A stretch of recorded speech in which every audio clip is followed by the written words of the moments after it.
Welcome to Knowledge 5, Lesson 11, the Inca.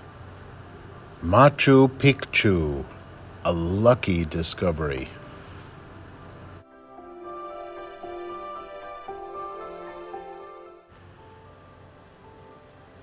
Now we come to the amazing tale of an archaeologist named Hiram Bingham, who stumbled upon an entire city while looking for something else.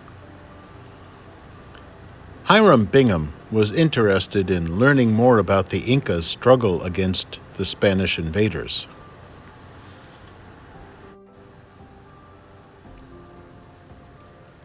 Unfortunately, the Spanish conquerors, the Spanish word for conquerors is conquistadores, destroyed a lot of the Incan possessions when they attacked the Inca Empire. So Bingham had to depend on legends and folktales for some of his information.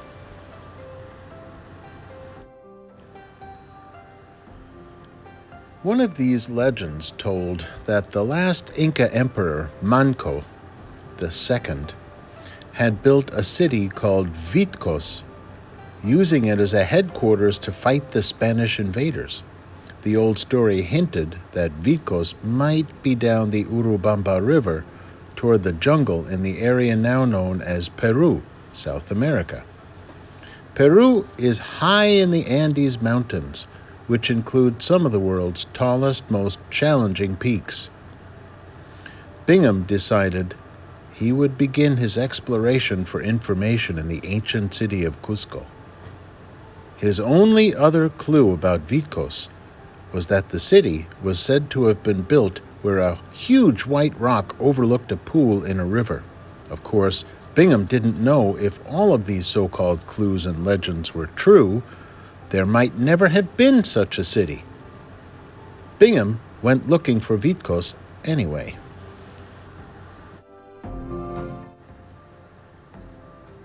In Cusco, Bingham started out with a small group of companions riding mules along roads that soon turned into trails.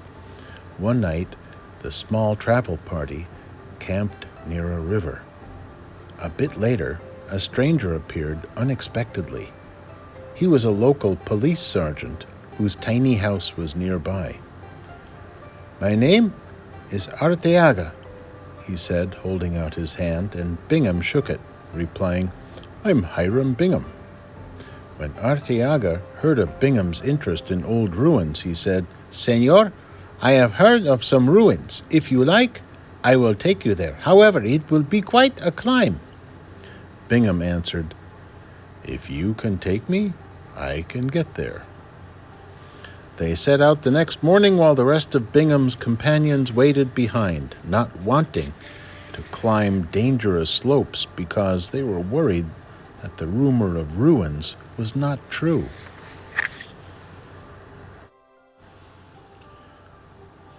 After walking for nearly an hour, Arteaga led Bingham down to a cliff's edge. Below lay a silver-gray river raging into whitewater rapids.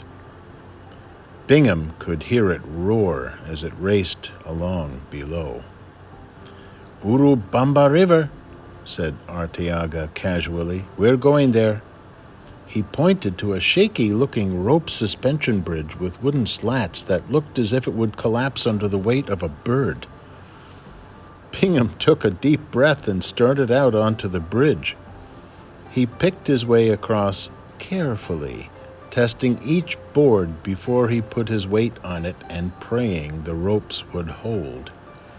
The bridge swung and swayed wildly with every step he took. He told himself, "Don't look down. It will only frighten you more." Finally, he was across. Then Arteaga followed.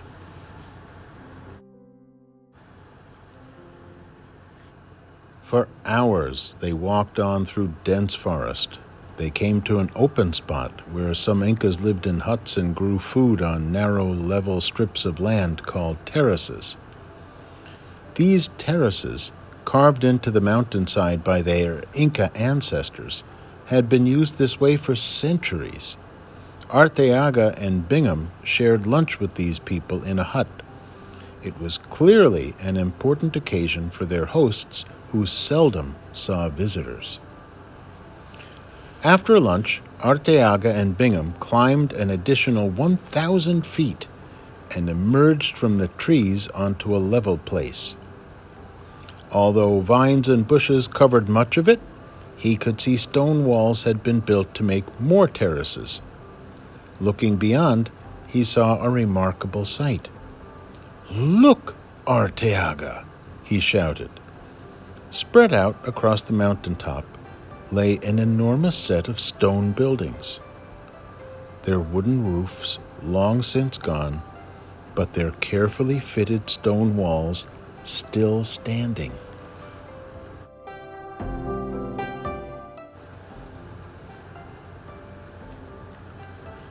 This dramatic setting, 2,000 feet above the raging river and with another higher mountain peak thrusting up behind them, took Bingham's breath away for a moment.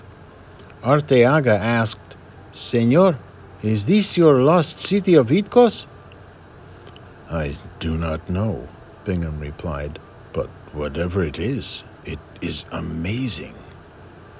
Indeed, it later became clear that this was not the city of Vitkos, but this discovery, a city that seemed to float among the clouds, was even more fantastic. With no record of its existence, Bingham named his discovery after the towering mountain, Machu Picchu, which means Old Mountain in the Incan language. The Inca living nearby in the mountains did not know who had built the deserted city, nor did they know what had happened to the people who had built it. Later, Bingham wrote that Machu Picchu might have been the last hiding place of Inca royalty, built so high so that no Spaniard had even guessed it existed, or perhaps the city had been some special religious center for the Inca. He never learned the answer.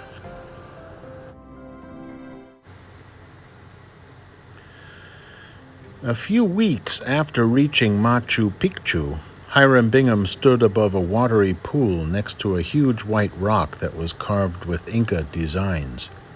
Hiram Bingham had found the ruins of Vitkos, the place he had been seeking. But it was the discovery of Machu Picchu and its dramatic setting that would bring Hiram Bingham worldwide fame.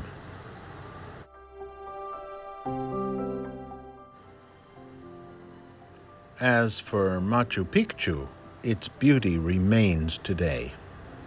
Photographs have made it so famous that thousands of visitors make the long trek there from all over the world.